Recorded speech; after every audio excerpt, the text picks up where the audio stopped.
लो बाबा, दूसरे पाम के नूपुर की पहचान कर लो।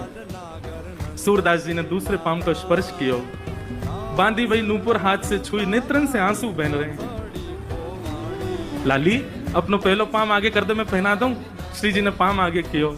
सूरदास जी जैसे ही नूपुर बांधन लगे, नूपुर बांधते ही सूरदास जी ने तो ऐसे अंक में श्री जी के दोनों चरण पकड़ लिए। बोले अब नहीं जान दूंगा, अब तो कृपा करो मुंह पे, कृपा करो तभी जान दूंगा। यहाँ ठाकुर जी खींच रहे हैं श्री जी को, लेकिन श्री जी कस के पकड़ लें सूरदास जी ने।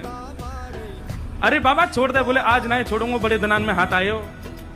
84 लाखन में घुमाए घुमाए करके जैसे तैसे तो सूरदास बनो, जैसे तैसे गिरिराज जी आके अटकाऊं, जैसे तैसे श्री वल्लभाचार्य जी की मुकु दीक्षा प्राप्त भई है। अब ना छोड़ूंगा, अब तो जय जय कृपा करो। बोले कहां कृपा करें? बोले मैंने जीवन में आपसे कछु नहीं मांगो, लेकिन आज मांग रहा हूं। ये दो चक्षु, इनकी कभी मुझको अभाव को अनुभव ना भयो कि आपने मुझको क्यों ना दिए। बहुत कृपा ठाकुर जी जो आपने ना दिए, लेकिन आज पहली बार ऐसा लग रहा है काश मुंह पे नेत्र होते तो मैं दोनों युगल के दर्शन कर लेता। सूरदास जी ने तो कही है, श्री जी ने तो इतने अपने हाथ धर दिए। बोले बाबा आंख खोल लो। ठाकुर जी कह रहे हैं मुझे पूछ तो ले करो। किशोरी जी कह रही है पूछो वाला काम ना है, सब होन दो। बाबा आंख खोलो। सूरदास जी ने अपने जीवन में पहले बार कमल जैसे, बिल्कुल ठाकुर जी जैसे नेत्र प्रदान कर दिए सूरदास जी को।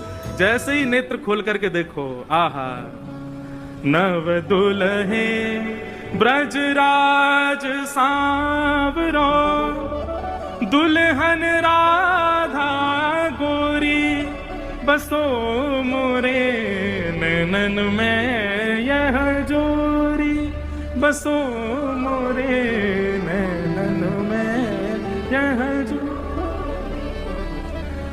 यही गिरिराज जी की तलहटी में दोनों युगल खड़े हैं, एक दूसरे के गले में गलवैयां डाले और सूरदास जी दर्शन कर रहे हैं। हाँ। सूरदास जी पे बड़ो अनुग्रह किया ठाकुर जी ने, और अनुग्रह करने के बाद दोनों उनकी खूब रज रज के दर्शन किए। सूरदास जी दोनों जैसी जान लगे, सूरदास जी बोले जय जय अब एक कृपा करो।